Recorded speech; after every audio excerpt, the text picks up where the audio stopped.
Hey guys, thank you for joining us again for another Bulwark video. I'm really excited today. We have Rosario Marin. She's a former George W. Bush administration official. She's an OG, never Trumper. So yeah, let's just get right into it. Rosario, talk to us about your background, and then I would love to talk a little bit about what's going on with El Salvador and Trump. But let's start with you. Thank you, Adrian. It's a pleasure to be here. So I am an immigrant, and as a matter of fact, President Bush, when he nominated me and I was confirmed unanimously by the U.S. Senate, I became the first and so far the only immigrant woman to have been the Treasurer of the United States. And it's a great honor. Obviously, not only am I an immigrant, but I'm from Mexico. And so I am so grateful for the opportunities that this country has given me. And having made history as the first and only woman to be, immigrant woman to be Treasurer of the United States, I feel it is my duty, because I think one of the reasons why the president appointed me Treasurer of the United States, because of my background, because who I represent. So I will never, ever forget who I represent, and I represent the immigrant community. Mm-hmm. I wanted to talk to you about the circumstances of your trip to El Salvador. You told me a little bit about it. How did you find yourself? Why did you find yourself in El Salvador? And then talk to me, you met with, the strongman, the El Salvador president, Nayib Bukele. Talk to me about that, what that meeting and what those meetings were. Yeah, actually, I did not meet with him. Okay. I met with some people of his administration. I had gone before to El Salvador because of Special Olympics. This was a few years back. And this time around, I was invited to attend some meetings and to support an organization that provides services to people with disabilities. So that was basically the intent of my going there. But as I got there, I was able to meet with some people who basically not only they work for the administration of the president, but they were they were also supporting the efforts to help people with disabilities. Mm-hmm. And what did you learn? I was taken aback by you talking about, these raids that they do in El Salvador, where they're looking for supposed gang members. Over, raids in the whole country, over 80,000 people taken. And you said something interesting about a police officer is needed at these raids, that federal authorities can't just take somebody. And I find it interesting because I think that already in what you're describing, in what is going on here, we can see where the Trump administration took some echoes and learned from El Salvador. So can you talk about that? Yeah, so it was very interesting. On my previous visit, the security in El Salvador was very questionable. You could see not only graffiti all over the country, but you could see and you can sense this sense of insecurity. Women, after a certain time of the day, like in the afternoon, they were not going anywhere. So there was this incredible sense of insecurity. Interestingly enough, when I got to El Salvador, it wasn't last December, but it was the previous December. When I got there, it was night and day. It was night and day. I mean, I saw people walking at 10:30 at night. I saw women walking at 10:30 at night, which was unheard of. And so I was talking to different people. I was introduced to many, many people. I talked to people that would give me a ride. And this sense of security was very significant. You can actually sense it. You can actually feel it.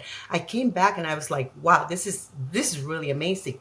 And so in trying to find out how this happened and this transformation from a very insecure place to a very secure place, I found out how they did that. And now what is happening, it was like, this is very similar. They're doing the same thing that they did in El Salvador. Because at that time, when President Bukele took over, it was clear to him, at least, or so his administration officials say, that the most important issue was security. The difference with the United States is that we're a pretty secure nation. Mm-hmm. And yes, we have our problems, but it wasn't as rampant as it was in El Salvador. And what they did, so the federal government, as I understand it, the federal government in El Salvador doesn't have the authority to go and arrest people. But the local police could. And so they devised this plan to arrest people, and they knew very well that people from uh, what they call it MS, La Mara Salvatrucha, which is the gang members that were first here in the United States. Many of them were deported to El Salvador many, many years ago, and so forth. And then they created their units over there in El Salvador. One of the things that is very poignant is that they all have tattoos. They all have tattoos. They cover themselves, and many of them actually have MS in their tattoos. So that was one of the defining issues for the administration. If you have a tattoo, most likely you're a gang member. And if you're a gang member, you most likely are from Mara Salvatrucha. So you have, what that means is you've been a criminal. And so they decided, they created this, to me, it was just very significant amount of people that they were able to round up on the first get-go. And so because the federal government cannot, and the local police didn't have the power, what they had was one police officer that would go to this group of men that were mainly in a corner, if you will, and that police officer would say, "You're all under arrest." And then the support would come from the federal government. They came in and they grabbed them all. And in one day, I mean, in one sweep, across, as I understood it, as they gave me these figures, and give or take a few, but around 87,000 people they were able to round out in the first session. And interestingly enough, they realized that within these groups, there were going to be innocent bystanders, people that were not members of the gang. But they decided that, hey, we're going to round them up. Maybe somebody was going by, maybe it was the cousin of somebody, maybe, but they were all together. And so they understood that not everybody that they rounded up was a criminal, but they will deal with that individually later on. I was just going to say, when you told me this, I found it to be somewhat chilling. And let's just go through what you said. The United States is not El Salvador when it comes to safety, when it comes to security. So that's the first thing we need to understand here. This was literally a country that had so many safety and crime issues that they were saying we have to do these things, these crazy things to try to get the country under control. But we can see where the Trump administration is taking their cues, I think, and we're going to get into some of the closeness between these administrations. But and then that's the other piece that I found chilling when you and I first spoke. They might get a neighbor, they might get a cousin, they might get someone just passing by who happens to be passing by in the corner. And so El Salvador knew they were getting innocent people. And now when we see what the U.S. government is doing, using tattoos, I wrote about this recently for my newsletter, using tattoos and saying that this is some incredible fail-safe marker of a gang member, when everybody knows that people have all different types of tattoos, particularly ones that are so, I would say, I guess, common, crowns, roses, things like that. Anyway, so I found that to be particularly interesting. And what I want to sort of get into is a little bit, I think it's obvious that Bukele has a closeness with the Trump administration. We can see that from after Trump was convicted during the campaign, Republicans went to El Salvador MSNBC said to gush over an authoritarian. Who was there? Tucker Carlson. Matt Gaetz. You know who else was there? Don Jr. Donald Trump Jr. was there. And so I think between the closeness there, and also they felt snubbed by the Biden administration some. Do you know a little bit about that? Apparently, there was a time when President Bukele was here in the United States, and either he had requested a meeting or he was expecting to have a meeting with President Biden. And my understanding is, for some reason, whatever the reason was, that meeting was, they were unable to secure that meeting. And so you don't do that to a head of state, Yeah, and I don't know the circumstances. Yeah. This is information that was given to me, third hand, but nevertheless, it was significant in that it seemed, or it appeared, that that was something that was not acceptable. Hmm. And I think that is very interesting because I read it was in 2021. Bukele came to Washington. He wants to meet with Biden. He feels snubbed, and I think that's interesting because the Biden administration sort of didn't want to give this legitimacy to this rising dictator. I think there was some headline, "The world's coolest dictator." So it's sort of obvious that this guy wants that attention, that legitimacy, and Trump is very much giving him that. Where we saw this slick propaganda video. And can you talk to me about, so from the U.S. point of view, we see the El Salvador president shares this video on X. It's this propaganda video of these men, and they're being roughly handled. They're being hit. They're had their heads shaved. We are told as Americans that these are the worst of the worst. These are gang members. Of course, stories are now coming out. One of them was a gay hairdresser who was saying, "I'm a gay man. I'm not a gang member." Our colleague at the Bulwark, Tim Miller, has been very strong on this, very frustrated about what the administration is doing. And so we know that out of the 260 men, these are not all gang members. But so Bukele has a history of doing videos like this?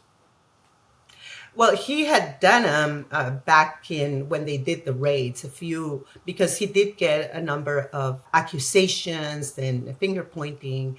And you know what is fascinating to me, Adrian, is that people in El Salvador are really grateful that he has had this very strong hand and that now they are secure. I asked people, so what do you think of your president?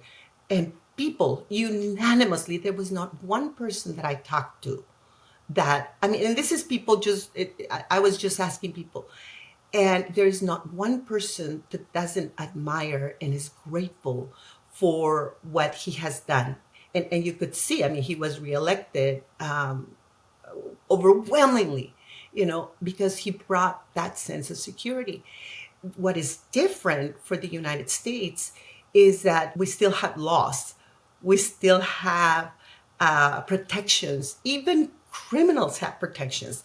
And I am very strong on crime, and my background here in the city of Huntington Park reflects that.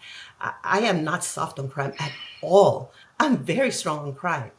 But we do it within the context of the Constitution, and we respect the Constitution of the United States. Yes. So it is interesting that some of these people have ended up, they're innocent people. They're soccer players, they're musicians, and now they're out there because my concern is that the executive decided completely and unilaterally defy a judicial order. Mm-hmm. And that to me is chilling. Yes.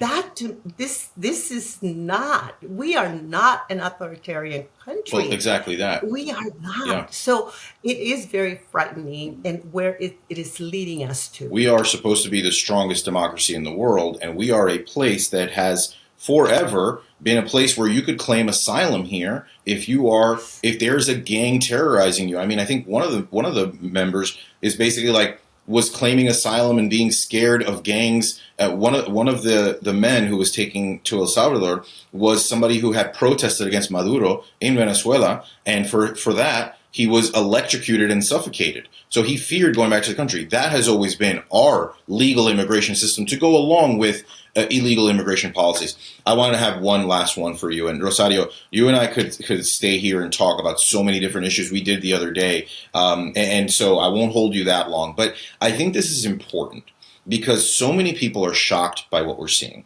This erosion of our democracy and our due process. The lack of integrity from people who normally have been conservative or have been Republican or know that this is not right what's going on. And this interest in sort of being this proximity to power, and what people all of a sudden they forget their morals, their integrity. I wanted to ask you about that. You worked for Governor Pete Wilson.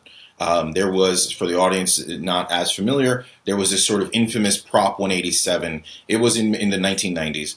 And it was in many ways like a precursor to what we later saw in Arizona, SB 1070, what we certainly saw in the Trump administrations, which is this, making it impossible really for immigrants to live in a state like California at the time. So obviously you worked for Pete Wilson. You agreed with him on many policies. You did not agree with him on Prop 187. And I wanted you to talk to me about the times that you threatened to quit over these policies. So I had worked for the governor, and he was seeking re-election. And at the same time, Proposition 187 was in the ballot. And I basically said, I will work very, very hard. And I talked to the campaign. They brought in a group of Latinos to come from the campaign, from the re-election campaign. We obviously met outside, and it was in our own time. But they asked, how did we feel about the re-election, and were we willing to help, and blah, blah, blah. And Adrian, I got up in the middle of the room, and my voice shaking and my knees shaking. And I told the campaign, I said, I am going to do everything in my power to get the governor reelected. But I am telling you right here, right now, I'm going to do everything in my power to defeat Proposition 187. And I beg you to take those commercials where they pan a classroom of immigrant children. This is so painful for me as an immigrant to watch. And the gentleman in charge of the campaign, he says, well, that's a separate campaign. That's not our campaign. And I said, I understand. I'm just telling you that this is unacceptable. And he asked everybody there, he says, how does everybody feel about that? Do you think they should take this off? And one by one raised their hand. But somebody had to be the one that says, wow, no more. Please stop this. And thankfully, the Proposition 187, even though it passed, it was found unconstitutional, and it was never implemented. But the damage that did to the Republican Party in California, we see the results today. It's California is completely and totally represented by the Democrat Party, and our Republicans are just a handful of them. Yeah, thank you so much for sharing that. I just thought that was an important story for people to hear, to people to know a little bit more about you, and for people to know that, it's not mutually exclusive to have a great and important role, but then also to have that integrity and use your voice in moments like that, and obviously in what we're seeing with what's going on now. Thank you so much, Rosario, for joining us. Thank you, Bulwark family, again, for checking us out. Please continue to like and subscribe, and please check out my Huddled Masses newsletter on Wednesdays and Friday mornings in your inbox. Thank you so much. Hey, YouTube fam, if you want to support the Bulwark, the best way to do it is by becoming a YouTube Bulwark Plus member. The Bulwark is truly independent. We have no corporate overlords. We're not settling any dumb lawsuits with Trump. By joining, you help support our work, and you can get a bunch of perks right here on this platform. Ad-free content, bonus videos, live streams, and some emojis of me, which I guess some people want. So come join, come hang out, become a Bulwark YouTube Plus member, and I'll be seeing you in the comments. So behave.